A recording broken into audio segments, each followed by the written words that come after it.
ರಾಜ್ಯ ಕಾಂಗ್ರೆಸ್ನಲ್ಲಿ ಬದಲಾವಣೆಯ ಕಿಚ್ಚು ಹೊತ್ಕೊಂಡಿದೆ. ಇದರಿಂದ ಗರಂ ಆಗಿರುವಂತಹ ಡಿಸಿಎಂ ಡಿಕೆ ಹೇಳಿಕೆ ನೀಡುತ್ತಿರುವಂತಹ ಸಚಿವರು ಶಾಸಕರಿಗೆ ಖಡಕ್ ವಾರ್ನಿಂಗ್ ಕೊಟ್ಟಿದ್ದಾರೆ. ಹೇಳಿಕೆ ನೀಡಿದರೆ ಶಿಸ್ತು ಕ್ರಮ ಕೈಗೊಳ್ಳಬೇಕಾಗುತ್ತೆ ಅಂತ ಎಚ್ಚರಿಕೆ ನೀಡಿದ್ದಾರೆ. ರಾಜಕಾರಣದ ಸುದ್ದಿಗೆ ಬರಬೇಡಿ ಅಂತ ಶ್ರೀಗಳಿಗೂ ಕೂಡ ಮನವಿ ಮಾಡಿದ್ರು. ಡಿಕೆ ವಾರ್ನಿಂಗ್ಗೆ ರಾಜಣ್ಣ ಸಿಡಿಮಿಡಿಗೊಂಡಿದ್ದು ಸುಮ್ಮನಿರಲ್ಲ ಅಂತ ತಿರುಗೇಟು ಕೊಟ್ಟಿದ್ದಾರೆ. ನಮ್ಮ ಡಿಕೆ ಶಿವಕುಮಾರ್ ಒಬ್ಬರು ಮಾತ್ರ ಮುಖ್ಯಮಂತ್ರಿಗಳಾಗಿಲ್ಲ.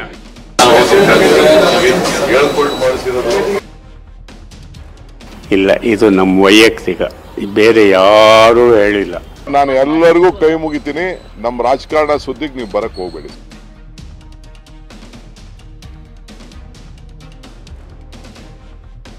ಹೆಚ್ಚುವರಿ ಡಿಸಿಎಂ ಚರ್ಚೆ, ಸಿಎಂ ಬದಲಾವಣೆ ಬಿರುಗಾಳಿ, ಕೆಪಿಸಿಸಿ ಅಧ್ಯಕ್ಷರ ಬದಲಾವಣೆ ಬೆಂಕಿ ರಾಜ್ಯ ಕಾಂಗ್ರೆಸ್ ಮನೆಯಲ್ಲಿ ಸಂಚಲನ ಸೃಷ್ಟಿಸಿವೆ. ಸಚಿವರು ಶಾಸಕರು ನೀಡ್ತಿರೋ ಹೇಳಿಕೆಗಳು ಕೋಲಾಹಲ ಎಬ್ಬಿಸಿವೆ. ಹೀಗಾಗಿ ಸಿಎಂ ಡಿಸಿಎಂ ಬಗ್ಗೆ ಮಾತನಾಡದಂತೆ ಡಿಸಿಎಂ ಡಿಕೆ ಖಡಕ್ ವಾರ್ನಿಂಗ್ ಕೊಟ್ಟಿದ್ದಾರೆ.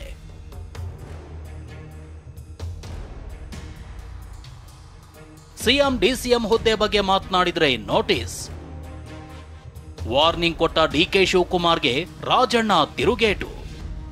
ಡಿಸಿಎಂ ಸಿಎಂ ಹುದ್ದೆ ಬಗ್ಗೆ ಮಾತನಾಡೋರ್ಗೆ ವಾರ್ನ್ ಮಾಡಿರೋ ಡಿಕೆ ಶಿವಕುಮಾರ್, ಏನೇ ಇದ್ರೂ ಹೈಕಮಾಂಡ್ ನಲ್ಲಿ ತೀರ್ಮಾನವಾಗುತ್ತೆ, ಶ್ರೀಗಳು ಅಭಿಮಾನದಿಂದ ಮಾತನಾಡಿರಬಹುದು ಅಂತ ಹೇಳಿದ್ದಾರೆ. ನೋಡ್ರಿ, ಒಂದ್ ಹೇಳ್ತೀನಿ ಕೇಳಿ, ಯಾವ ಡಿಸಿಎಂ ಚರ್ಚೆನೂ ಇಲ್ಲ, ಯಾವ ಚೀಫ್ ಮಿನಿಸ್ಟರ್ ಪ್ರಶ್ನೆ ಇಲ್ಲ.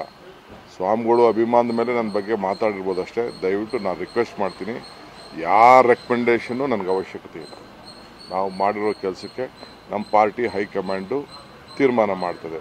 ನಾನು, ಖರ್ಗೆ ಸಾಹೇಬರು, ಚೀಫ್ ಮಿನಿಸ್ಟ್ರು, ಸಿದ್ದರಾಮಯ್ಯ ಸಾಹೇಬರು, ನಾನು ಎಲ್ಲ ಕೂತ್ಕೊಂಡು ನಾವೇನೋ ನಮ್ಮದೇನೋ ನಾವು ಪಕ್ಷದ ಹಿತದೃಷ್ಟಿಯಿಂದ ನಾವು ಯಾವ ರೀತಿ ಕೆಲಸ ಮಾಡಬೇಕು ಅಂತ ಒಂದು ತೀರ್ಮಾನಕ್ಕೆ ಬಂದಿದ್ದೇವೆ. ಆದ್ರೆ ಯಾವ ಶಾಸಕರು ಸಚಿವರು ಮಾತನಾಡಬಾರ್ದು ಅಂದಿದ್ದಾರೆ. ಒಂದ್ ವೇಳೆ ಮಾತನಾಡಿದ್ರೆ ನೋಟಿಸ್ ಕೊಡಬೇಕಾಗುತ್ತೆ ಅಂತ ಖಡಕ್ ವಾರ್ನಿಂಗ್ ಕೊಟ್ಟಿದ್ದಾರೆ.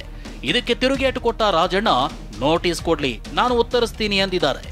ಯಾರು ಯಾವ MLA ಮಾತಾಡೋದು ಅವಶ್ಯಕತೆ ಇಲ್ಲ, ಯಾವ ಮಂತ್ರಿನೂ ಮಾಡೋದು ಅವಶ್ಯಕತೆ, ಯಾವ ಸ್ವಾಮಿಗಳ ಅವಶ್ಯಕತೆ ಇಲ್ಲ. ಅವ್ರ ಆಶೀರ್ವಾದ ಇದ್ದರೆ ದಯವಿಟ್ಟು ಒಳಗಡೆಯಿಂದನೇ ಅವ್ರು ಅರಸಲಿ ಸಾಕು. ನಮ್ಗೆ ಅಷ್ಟು ಬಿಟ್ಟರೆ ದಯವಿಟ್ಟು ಇಲ್ಲಿಗೆ ಮುಗಿಬೇಕು. ನನಗೆ ಈ CM ವಿಚಾರ ಪಬ್ಲಿಕ್ಕಲ್ಲಿ, ಮಾಧ್ಯಮದಲ್ಲಿ ಡೆಪ್ಟಿ CM ವಿಚಾರ ಯಾವ ಮಂತ್ರಿ ಆಗಲಿ ಮಾಡೋಂಥ ಅವಶ್ಯಕತೆ. ಇನ್ನು ನಾನು ಹೇಳ್ತೀರಲ್ಲ, AICC ಅವರಲ್ಲಿ ನಾನಾಗಲಿ ವಿಧಿ ಇಲ್ಲದೆ ನೋಟಿಸ್ ಕೊಡಬೇಕಾದಂಥ ಅನಿವಾರ್ಯತೆ ಯಾರು ನಮ್ಮ ಶಾಸಕರಾಗಲಿ ಯಾರೇ ಆಗಲಿ ಪ್ರಸ್ತಾವನೆ ಮಾಡಿದ್ರೆ ನಮ್ಮ ಪಾರ್ಟಿಯವರು, ನಾನು ವಿಧಿ ಇಲ್ಲದೆ ನಾನು ಶಿಸ್ತಿನ ಕ್ರಮವನ್ನು ಕೈಗೊಳ್ಳಬೇಕಾಗ್ತದೆ. ನೋಟಿಸ್ ಕೊಡ್ಲೇ ಬಿಡಿ, ಕೊಟ್ಟಾದ್ಮೇಲೆ ಹೇಳ್ತೀನಿ. ನಾವು ನೋಡ್ರಿ, ಅವ್ರು ಸಲಹೆ ಮಾಡ್ಬೋದು, ಸಾರ್ವಜನಿಕವಾಗಿ ಕೆಲವು ಕಾಂಟ್ರವರ್ಸಿಗಳನ್ನು ಆಗಬಾರ್ದು ಅಂತ ನಾನು ಒಪ್ತೇನೆ, ಬೇರೆಯವರು ಒಪ್ತಾರೆ. ಆ ರೀತಿ ಮಾತಾಡಿರ್ಬೋದು. ನಾವು ಹೇಳ್ತಕ್ಕಂಥದ್ದಕ್ಕೆ ಏನು ಹೇಳಿದ್ರೆ ಏನು ತಪ್ಪಾಗ್ತದೆ, ಏನು ತಪ್ಪಾಗ್ತದೆ ಕೇಳಬಾರ್ದ ನಾವು? ಏನು ನಾವು ಕೇಳಿದ್ದೆ ತಪ್ಪಾಗ್ತದೆ? ಕೇಳಿದ್ದೆ ತಪ್ಪಾಗ್ತದೆ ಅಂದರೆ ನಾನು ಎಂಥದೇ ಕ್ರಮ ಬಂದರೂ ನಾನು ಎದುರಿಸಲಿಕ್ಕೆ ಸಿದ್ಧ ಇದ್ದೀನಿ. ಸಚಿವರು ಶಾಸಕರು ಡಿಸಿಎಂ ಸಿಎಂ ಹುದ್ದೆ ಬಗ್ಗೆ ಮಾತನಾಡಬಾರ್ದು, ಬಾಯಿಗೆ ಬೀಗ ಹಾಕೊಂಡಿದ್ರೆ ಒಳ್ಳೆಯದು ಅಂತ ಡಿಸಿಎಂ ಡಿಕೆ ವಾರ್ನಿಂಗ್ಗೂ ರಾಜಣ್ಣ ಟಾಂಗ್ ಕೊಟ್ಟಿದ್ದಾರೆ. ಬೆಂಗಳೂರಿನಲ್ಲಿ ಮಾತನಾಡಿದ ರಾಜಣ್ಣ, ನಾನು ವಾರ್ನಿಂಗ್ ಎಲ್ಲ ಕೇಳಲ್ಲ, ರಾಜಣ್ಣನೇ, ಬಾಯಿಗೆ ಬೀಗ ಹಾಕೋದಾದ್ರೆ ಎಲ್ರೂ ಹಾಕೋಬೇಕು, ಎಲ್ರೂ ಸುಮ್ಮನಿದ್ರೆ ನಾನು ಸುಮ್ಮನಿರ್ತೀನಿ ಅಂದಿದ್ದಾರೆ. ಐ ಆಮ್ ಟೆಲಿಂಗ್ ಯು, ನಾನು ಪಕ್ಷದ ಹಿತದೃಷ್ಟಿಯಿಂದ ಎಲ್ಲರೂ ಕೂಡ ನಾನು ಹೇಳ್ತಾ ಇದ್ದೀನಿ, ನಿಮ್ಮ ಬಾಯಿನ ಬೀಗ ಹಾಕೊಂಡಿದ್ರೆ ಪಕ್ಷಕ್ಕೆ ಒಳ್ಳೇದು ಮಾಡ್ದಂಗೆ ಆಗ್ತದೆ. ಬಾಯಿ ಬೀಗ ಎಲ್ಲರೂ ಹಾಕೋಬೇಕು, ಎಲ್ಲರೂ ಹಾಕ್ಕೊಂಡ್ರೆ ನಾವು ಹಾಕೋತೀವಿ. ಅವ್ರು ಹೇಳೋದಕ್ಕೆ ಹೇಳೋರು ಬಿಟ್ಬಿಟ್ಟು ಬರೀ ನಮ್ಗೆ ಹೇಳಿದ್ರೆ ನಾವು ಕೇಳೋನೇ ಅಲ್ಲ. ನೋಡಪ್ಪ, ಎಲ್ಲರೂ ಸುಮ್ಮನಿದ್ರೆ ನಾವು ಸುಮ್ಮನೆ ಇರ್ತೀವಿ. ಎಲ್ಲರೂ ಸುಮ್ಮನೆ ಇಲ್ಲದಾಗ ಅವ್ರು ಹೇಳಕ್ ಬಿಟ್ಬಿಟ್ಟು ಈಗ ಆಯ್ತು ರೀ, ಈಗ ಸಿದ್ದರಾಮಯ್ಯನವರನ್ನ ನೀವು ರಾಜೀನಾಮೆ ಕೊಟ್ಬಿಟ್ಟು ಇವ್ರಿಗೆ ಮುಖ್ಯಮಂತ್ರಿ ಮಾಡಿ ಅಂತೇಳಿ ಒಬ್ರು ಅಭಿಪ್ರಾಯ ವ್ಯಕ್ತಪಡಿದ್ರೆ ಕೇಳಿಸ್ಕೊಂಡು ಸುಮ್ಮನೆ ಇರೋಕ್ಕಾಗ್ತದ? ಇನ್ನು ಮಾಜಿ ಸಂಸದ ಡಿಕೆ ಸುರೇಶ್ ಕೂಡ ಈ ಬಗ್ಗೆ ಪ್ರತಿಕ್ರಿಯಿಸಿದ್ದು, ಡಿಕೆ ಸಿಎಂ ಆಗಬೇಕು ಅನ್ನೋದು ಚಂದ್ರಶೇಖರ್ ಸ್ವಾಮೀಜಿಗಳ ಅಭಿಪ್ರಾಯ, ಆದ್ರೆ ಸಿಎಂ ಸ್ಥಾನ ಈಗ ಖಾಲಿ ಇಲ್ಲ ಅಂದಿದ್ದಾರೆ. ಕೆಪಿಸಿಸಿ ಅಧ್ಯಕ್ಷರ ಬದಲಾವಣೆ ಬಗ್ಗೆನೂ ಮಾತನಾಡಿರೋ ಡಿಕೆ ಸುರೇಶ್ ಸಚಿವ ರಾಜಣ್ಣಗೆ ಟಾಂಗ್ ಕೊಟ್ಟಿದ್ದಾರೆ. ಸೊ ತೀರ್ಮಾನ ಮಾಡಬೇಕಾದಂಥದ್ದು ಪಕ್ಷದ ಹೈಕಮಾಂಡ್. ಈಗ ಸಿದ್ದರಾಮಯ್ಯನವರು ಮುಖ್ಯಮಂತ್ರಿ ಆಗಿದ್ದಾರೆ, ಸ್ಥಾನ ಖಾಲಿ ಇಲ್ಲ. ಸೊ ಖಾಲಿ ಆದಂಥ ಸಂದರ್ಭದಲ್ಲಿ ಚರ್ಚೆಗೆ ಬರ್ತೀವಲ್ಲ, ಯಾವ ಹುದ್ದೆ ಕೂಡ ಶಾಶ್ವತ ಅಲ್ಲ, ಯಾವ ನಾಯಕರು ಶಾಶ್ವತ ಅಲ್ಲ. ಹೇಳಿಕೆ ಕೊಡ್ತಕ್ಕಂಥವರು ಕೂಡ ಅವರವರ ಬೆನ್ನನ್ನು ಹಿಂದೆ ತಿರುಗಿ ನೋಡ್ಕೋಬೇಕಾಗ್ತದೆ. ಇನ್ನಿವತ್ತು TV9 ಜೊತೆ ಎಕ್ಸ್ಕ್ಲೂಸಿವ್ ಆಗಿ ಮಾತನಾಡಿರೋ ವಿಶ್ವ ಒಕ್ಕಲಿಗ ಮಹಾಸಂಸ್ಥಾನ ಮಠದ Chandrashekhara Shri DCM DK Shivakumar CM ಆದ್ರೆ ಒಳ್ಳೆಯದು ಅಂದಿದ್ದಾರೆ. 135 ಸೀಟ್ ಬರಬೇಕಾದ್ರೆ ಅವ್ರ ಶ್ರಮ ಬಹಳಷ್ಟು ಇದೆ, ಎಲ್ಲರದು ಇದೆ. ಇವ್ರದ್ದು ಜಾಸ್ತಿ ಶ್ರಮ ಇದೆ. ಇವರಿಗೆ ಬಹಳ ದಿವಸದಿಂದ CM ಆಗಬೇಕು ಅಂತಕ್ಕಂಥ ಮನೋ ಇಚ್ಛೆ ಇದೆ. ನಮಗೂ ಕೂಡ DK ಶಿವಕುಮಾರು ಮುಖ್ಯಮಂತ್ರಿ ಆದರೆ ತುಂಬ ಒಳ್ಳೆಯದು. ಬಹಳಷ್ಟು ದಿವಸದಿಂದ ಇವರು ಆಗಬೇಕು ಅಂತಿದ್ದಾರೆ.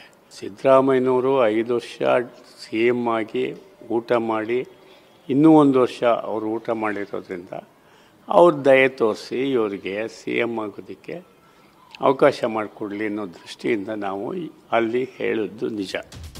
ಇನ್ನು ಶ್ರೀಗಳಿಗೆ ಯಾರೋ ಹೇಳ್ಕೊಟ್ಟು ಮಾಡಿಸಿದ್ದಾರೆ ಅಂತ ಲಿಫ್ಟ್ನಲ್ಲಿ ಹೋಗುವಾಗ CM ಸಿದ್ದರಾಮಯ್ಯ ಮಾತನಾಡಿದರು. ಈ ಬಗ್ಗೆ ಪ್ರತಿಕ್ರಿಯಿಸಿರೋ ಶ್ರೀಗಳು, ನನ್ನ ಮೇಲೆ ಯಾರೂ ಒತ್ತಡ ಹಾಕಿಲ್ಲ, DCM DK CM ಆಗಬೇಕು ಅನ್ನೋದು ನನ್ನ ಅಭಿಪ್ರಾಯ ಅಂತ ಸ್ಪಷ್ಟಪಡಿಸಿದ್ದಾರೆ. ಇಲ್ಲ, ಇದು ನಮ್ಮ ವೈಯಕ್ತಿಕ, ಬೇರೆ ಯಾರೂ ಹೇಳಿಲ್ಲ. ಈ ರಾಜಕೀಯದವರು ಹೇಳಿಲ್ಲ, ಮತ್ತು ವೈಯಕ್ತಿಕವಾಗಿ ಬೇರೆ ಮನುಷ್ಯರು ಕೂಡ ಹೇಳಿಲ್ಲ. ನಮ್ಮ ಮನಸ್ಸಲ್ಲಿ ಇದು ಇತ್ತು. ಈಗ 2-3 ವರ್ಷದಿಂದನೂ ನಮ್ಮ ಮನಸ್ಸಿನಲ್ಲಿ ಇತ್ತು. ಬ್ಯಾಂಕ್ವೆಟ್ ಹಾಲಲ್ಲೂ ಕೂಡ ನಾವು ಹೇಳಿದ್ದುಂಟು. ಅದೇ ಥರ ಈ ವರ್ಷನೂ ಕೂಡ ಇಲ್ಲಿ ಸಭೆಯಲ್ಲಿ ಹೇಳಿದ್ದು. ಇನ್ನು ಸ್ವಾಮೀಜಿಗಳ ಹೇಳಿಕೆ ಬಗ್ಗೆ ಪ್ರತಿಕ್ರಿಯಿಸಿರೋ DCM DK, ಎಲ್ಲ ಸ್ವಾಮೀಜಿಗಳಿಗೂ ನಾನು ಕೈ ಮುಗಿತೀನಿ, ನಮ್ಮ ರಾಜಕಾರಣದ ಸುದ್ದಿಗೆ ಬರಬೇಡಿ ಅಂತ ಮನವಿ ಮಾಡಿದ್ದಾರೆ. ಯಾವ ಸ್ವಾಮಿನೂ ಮಾತಾಡಿಲ್ಲ, ಇವತ್ತೇ ಮಾತಾಡಿದ್ದಷ್ಟೇ. ನಾನು ಎಲ್ಲರಿಗೂ ಕೈ ಮುಗಿತೀನಿ, ನಮ್ಮ ರಾಜಕಾರಣ ಸುದ್ದಿಗೆ ನೀವು ಬರಕ್ಕೆ ಹೋಗ್ಬೇಡಿ. ಬೀದರ್ನಲ್ಲಿ ಮಾತನಾಡಿದ ಸಚಿವ ಚೆಲುವರಾಯಸ್ವಾಮಿ, ಸ್ವಾಮೀಜಿಗಳ ಕುರಿತು ನಾವು ಮಾತನಾಡೋದು ಸೂಕ್ತ ಅಲ್ಲ, ಈ ವಿಚಾರದಲ್ಲಿ ಸರಿ ತಪ್ಪು ಸ್ವಾಮೀಜಿಗಳೇ ಯೋಚಿಸಬೇಕು ಅಂತ ಹೇಳಿದ್ದಾರೆ. ಸ್ವಾಮೀಜಿಗಳ ಬಗ್ಗೆ ನಾವು ಮಾತನಾಡೋದು ಸೂಕ್ತ ಅಲ್ಲ. ಸ್ವಾಮೀಜಿಗಳು ಅವರು ಈ ಪಬ್ಲಿಕ್ನಲ್ಲಿ ಸಾರ್ವಜನಿಕವಾಗಿ ಮಾತನಾಡ್ತಕ್ಕಂಥದ್ದು ಸರಿ ತಪ್ಪು ಅನ್ನೋದು ಅವರೇ ನಿರ್ಧಾರ ಮಾಡಬೇಕು. ಸೊ ಏನಾದ್ರೂ ಇದ್ದರೆ ನೇರವಾಗಿ ನಮ್ಮ ಪಕ್ಷದ ವರಿಷ್ಠರು ಇರ್ತಾರೆ, ಅವ್ರ ಹತ್ರ ಮಾತಾಡಿದ್ರೆ ಅದಕ್ಕೆ ಸೂಕ್ತ. ಸಿದ್ದರಾಮಯ್ಯನವ್ರು ಹೇಳಿದಾರಲ್ಲ, ಹೈಕಮಾಂಡ್ ತೀರ್ಮಾನ ಮಾಡುತ್ತೆ ಅಂತ. ನಮ್ಮ ಹೈಕಮಾಂಡ್ ಭದ್ರಾಗಿರೋದ್ರಿಂದ ಹೈಕಮಾಂಡು ತೀರ್ಮಾನ ಮಾಡುತ್ತೆ. ಎರಡನೇದು ಸಿದ್ದರಾಮಯ್ಯನವರು DK ಶಿವಕುಮಾರ್ ನಿಮಗೆ ಗೊತ್ತಲ್ರಿ. DCM DK ಬದಲಾವಣೆ ಬಗ್ಗೆ ಚರ್ಚೆ ಇಲ್ಲ ಅಂತ ಹೇಳ್ತಿದ್ರು ಶ್ರೀಗಳ ಹೇಳಿಕೆ, ಶಾಸಕರು ಸಚಿವರ ಸ್ಟೇಟ್ಮೆಂಟ್ಗಳು ರಾಜಕೀಯ ಚರ್ಚೆ ಹುಟ್ಟುಹಾಕಿದ್ದಂತೂ ಸುಳ್ಳಲ್ಲ. Bureau report TV9.